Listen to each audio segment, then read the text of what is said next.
இல்லைங்களா? அப்போ ஒரு நோம்பி வந்துச்சு அப்படின்னா எப்படி கொண்டாடுவோம்?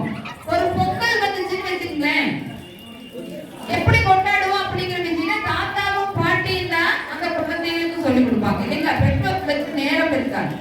அப்போ அந்த காலத்துல எப்படி இருந்துச்சுன்னா, பாட்டிகள் கதை சொன்னது கூட்டு குடும்பத்துல இல்லைங்களா?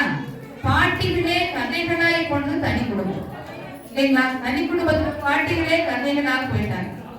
தனி குடும்ப வாழ்க்கை அப்படிங்கிறது எதை நோக்கி போய்கொண்டிருக்கிறது அப்படின்னு சொல்லி சொன்னா, வெறுமையை நோக்கி போய்கொண்டிருக்கிறது. இதே கூட்டு குடும்ப வாழ்க்கையில அக்கா தம்பியிலே இருப்பாங்க, அண்ணன் தம்பிங்க இருப்பாங்க, அக்கா தங்கச்சிங்க இருப்பாங்க. ஒருத்தருக்கு ஒருத்தர் பயங்கரமா சண்டை கட்டிக்குவாங்க. உண்மையிலுமே அக்காவும் தங்கச்சியும் பயங்கரமா சண்டை கட்டிக்குவாங்க. அக்கா போட்ட ட்ரெஸ் தான் தங்கச்சிக்கு கொடுப்பாங்க. 2 பேருக்கு பயங்கர சண்டை வரும்.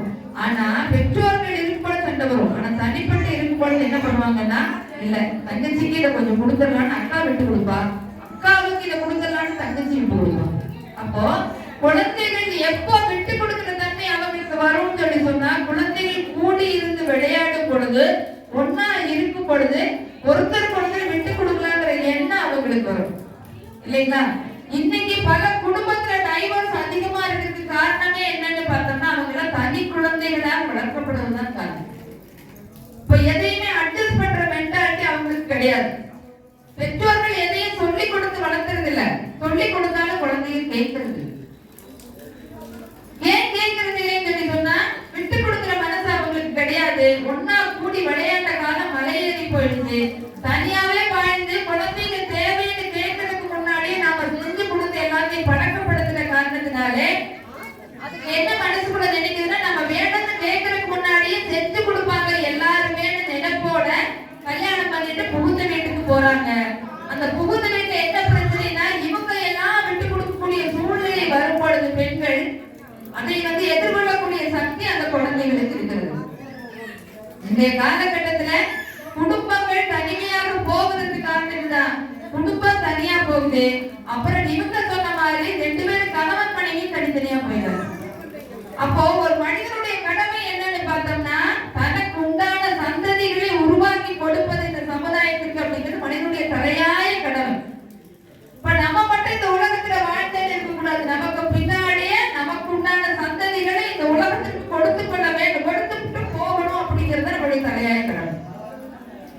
அதனாலதான் கடவுளே எப்படி இருக்கிறாரு, இவங்க சொன்ன மாதிரி குடும்பமாக இருந்து சிவனும் பார்வதியும் தனக்கு 2 குழந்தைகளை வச்சிருக்காங்க. முருகன் இருக்கிறாரு, விநாயக பெருமான் இருக்காரு, 2 குழந்தைகள். தாய் தகப்பனுமாக இருந்து குடும்பத்தோட வாழ்ந்து உலகத்திற்கு எடுத்துக்காட்டாக இன்றைக்கு குடும்ப ஒற்றுமையை பறைசாற்றி கொண்டிருப்பது அப்படின்னு நம்மளுடைய வழிபாட்டு முறை இல்லைங்களா? அப்போ தனிமையில இருப்பதை விட, இந்த குழந்தைகள் வெறுமையை நோக்கி பயணப்படுவதை விட தலையாய சிறந்தது என்னன்னா, அந்த குழந்தைகளுக்கு ஒரு வழிகாட்டியாக தாத்தாவும் பாட்டியும் இருந்து வழிகாட்டி கொண்டிருப்பது அப்படிங்கிறது தான் மிக சிறந்த ஒரு நல்ல யதார்த்தத்திற்கு தேவையான வாழ்க்கை. அது மட்டும் இல்ல, அவங்க கிட்ட மட்டும்தான் அந்த குழந்தைகள் பாதுகாப்பாக இருப்பாங்க. இவங்க சொன்ன மாதிரி குழந்தைகளை கொண்டுட்டு போய் ஒரு கிரஷில விட்டுட்டு போகலாம். குழந்தைகள் காப்பகத்துல நம்ம பெரியவங்க விட்டுட்டு போகும் பொழுது அந்த குழந்தைகள் பெருசானா என்ன பண்ணுன்னா, நம்மளை கொண்டு போய் முதியோர் இடத்துல. அதுதான் நடைமுறையில் நடக்கக்கூடிய உண்மை. அப்ப நம்ம என்ன பண்ணணும்னா, தாயும் தகப்பனுமா இருக்கணும், தன்னுடைய குழந்தைகளோட இருக்கணும். அந்த குழந்தைகள் ஒரு குழந்தையா 2 குழந்தைகள் ஒன்றுக்கு ஒன்று அனுசரிச்சு போகும்படியாக நாம வளர்த்தணும்.